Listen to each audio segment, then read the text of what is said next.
Assalamualaikum warahmatullahi wabarakatuh. Pada kesempatan kali ini saya akan membagikan video cara mengatasi bit ESP atau bit FI. Di sini pada kesempatan kali ini saya kedatangan motor bit ESP dengan kendala mati mendadak ya teman-teman. Lagi keadaan ngebut tiba-tiba mati. Di sini bisa dianalisa. Untuk pertama kita lihat di bagian kompresi itu ngelos ya teman-teman, nggak ada kompresi sama sekali. Jadi di engkol itu seperti kayak tidak pakai busi ya teman-teman. Dan di sini kita lihat untuk penyakitnya apa. Dan pertama-tama kita buka di bagian setelan tensioner ya teman-teman, setelan keteng. Buka pakai kunci T10. Lalu untuk bagian dot mesinnya kita buka langsung ke bagian knalpot ya teman-teman, menggunakan kunci T10 sama.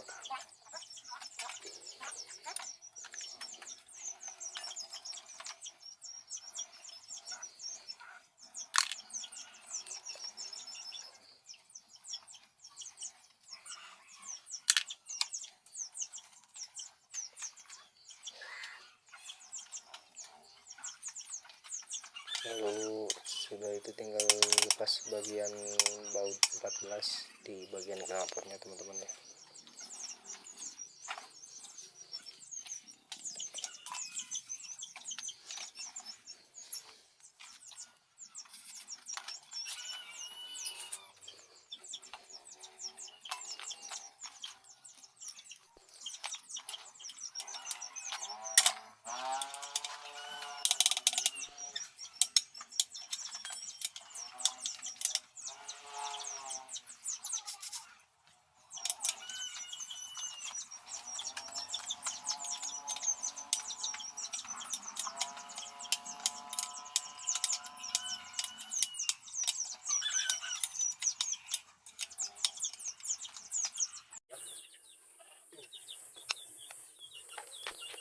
Setelah knalpotnya copot ya teman-teman, jangan lupa untuk bagian ini dulu yang dilepas bautnya, bagian intrik knalpot asnya ya teman-teman.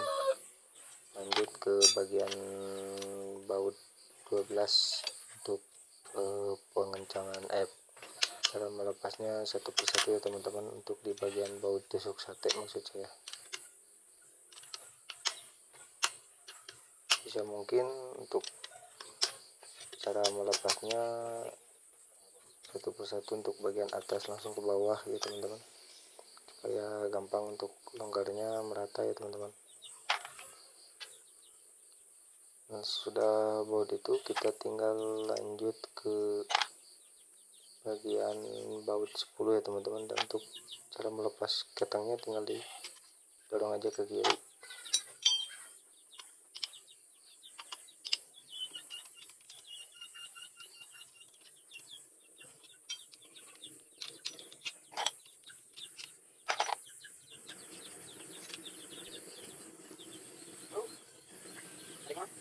Sudah dilepas. Nah, pada kesimpulannya untuk video ini teman-teman,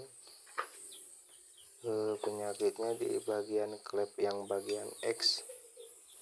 Di sini ada kayak ompong ya teman-teman, yang menurut saya ini jarang banget semua orang mengalami kayak gini ya teman-teman.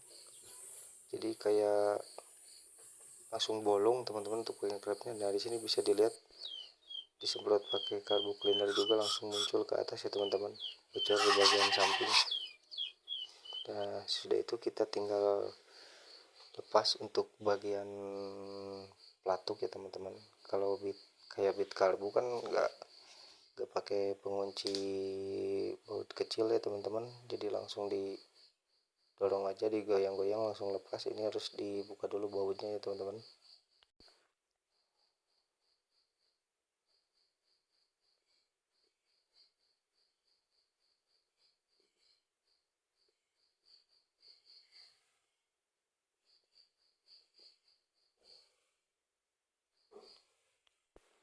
Setelah bautnya dilepas semua, yang atas bawah tinggal dilepas noken as terlebih dahulu. Dan untuk bagian ini agak susah digoyang-goyang ya teman-teman, tinggal ditarik aja pakai tang snapring yang kecil, bisa diputarin dulu.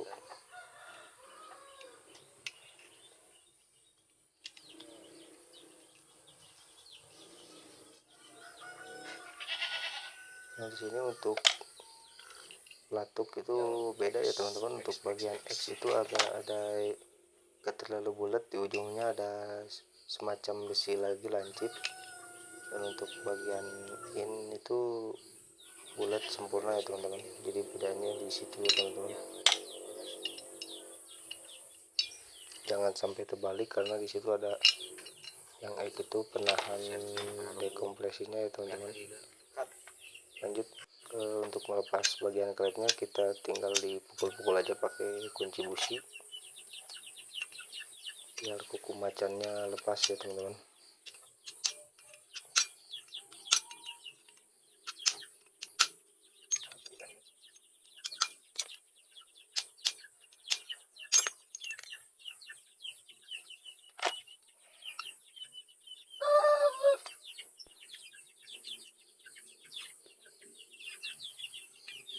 Nah, sudah lepas, tinggal tarik klepnya.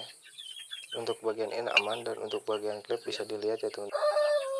Nah, untuk bagian liner bisa dilihat ya teman-teman, ini masih bagus. Kalau menurut saya ini masih gak ada baret sama sekali. Tapi untuk bagian ringnya nih seharusnya diganti karena udah haus ya teman-teman. Untuk oli udah pada bocor, cuman kata ownernya nggak usah lah, kalau nggak terlalu parah nggak ngebul. Jadi sama saya nggak diganti untuk bagian ring seharnya, cuman dibersihin doang seharnya. So, untuk tahap penyekiran ya nanti bisa diputar-putar pakai selang ya teman-teman. Saya di sini untuk penyekiran lebih suka manual ya teman-teman dibandingkan kayak orang-orang lain pakai bor. Dan maaf, untuk penyekiran saya skip karena menurut saya durasinya terlalu panjang.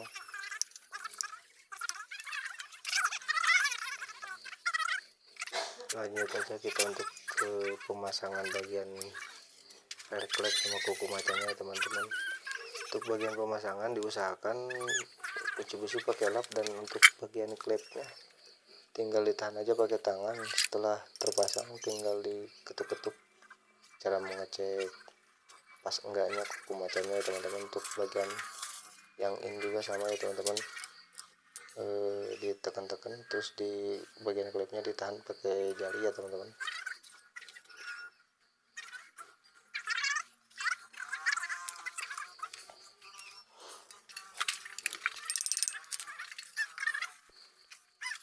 Nah di sini untuk bagian noken as, pasang dulu bagian noken as, lalu untuk jangan lupa untuk pasang baut 10 penahan bearing noken asnya ya teman-teman. Jangan lupa untuk bagian pelatuk dipasang juga. Nah di sini harus dipasang untuk lubang baut 8-nya ya teman-teman, karena itu pengunci pen pelatuknya. Yang ini juga sama teman-teman, pasin untuk bagian lubang bautnya.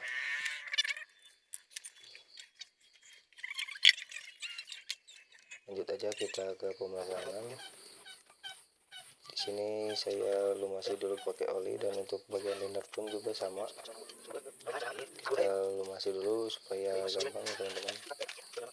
Di sini tinggal masukin ketengnya, tinggal ditarik untuk bagian ketengnya, dan di sini goyang-goyang ya teman-teman untuk bagian ringnya supaya langsung masuk. Nah, di sini bisa diputar-putar, dipastikan untuk bagian piston itu tepat berada di atas ya teman-teman. Untuk packing ini saya nggak beli baru ya teman-teman, ownernya nyuruh beli lem aja katanya, jadi saya pakai lem aja dah. Tapi insya Allah untuk bagian packing yang kaleng ini di lem juga gak bakalan bocor teman-teman. Jangan lupa untuk bagian lidah tensionernya dipasangnya teman-teman. Di sini tinggal lanjut ke bagian head, dipukul-pukul sedikit, lalu ketengnya ditarik ya teman-teman rantainya. Untuk pengencangan baut 10 dulu. Bisa mungkin untuk pengencangan juga sama kayak cara melepas ya teman-teman, satu per satu. Diusahakan atas bawah dulu supaya presnya merata.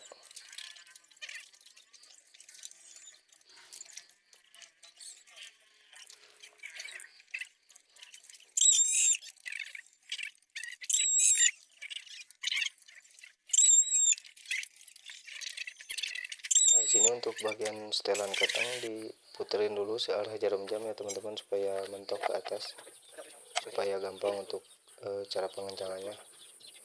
Lalu kencangkan untuk baut 10 nya, jangan terlalu kencang teman-teman. Lanjut untuk pemasangan sentriknya, usahakan angka 1 itu berada di atas, yang 2 itu di bawah ya, harus lurus ya teman-teman. Di bagian titik itu harus berada di tengah-tengah baut noken as, supaya pas untuk bagian topnya ya teman-teman. Dikarenakan kalau nggak pas takut nabrak. Untuk pengunci keteng tinggal diputerin aja ke arah berlawanan jarum jam. Nah, di sini untuk pengencangan setelan klep saya nggak pakai puller ya teman-teman. Untuk setelan klep saya pakai perasaan aja. Setelan perkiraan 0,5 sama 0,10 supaya mesinnya adem ya teman-teman.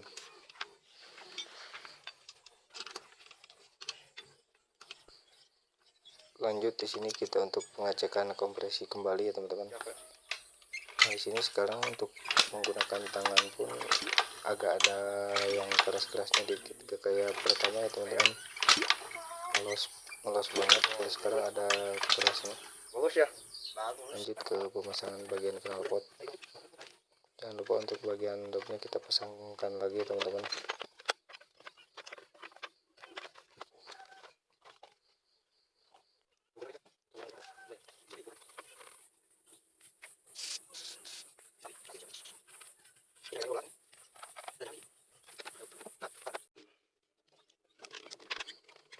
Nah, di sini untuk bagian bloknya kita kasih lem ya teman-teman, karena untuk backing karetnya nggak diganti juga. Untuk pengencangan ini patokannya kalau ada beratnya dibatasi sama besi. Lanjut kita naikkan rangka ya teman-teman. Nah, di sini saya dibantu sama teman saya teman-teman untuk bagian penaikan rangka. Lanjut kita tinggal pasang soket-soketnya saja teman-teman, sama pemasangan throttle body.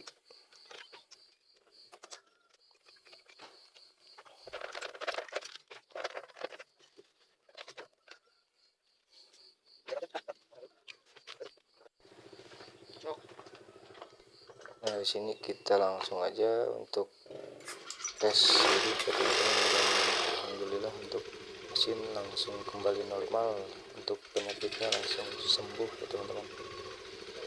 Cukup sekian, terima kasih, semoga bermanfaat ya teman-teman, dan jangan lupa untuk subscribe supaya channel saya kami cepat berkembang. Terima kasih. Assalamualaikum warahmatullahi wabarakatuh.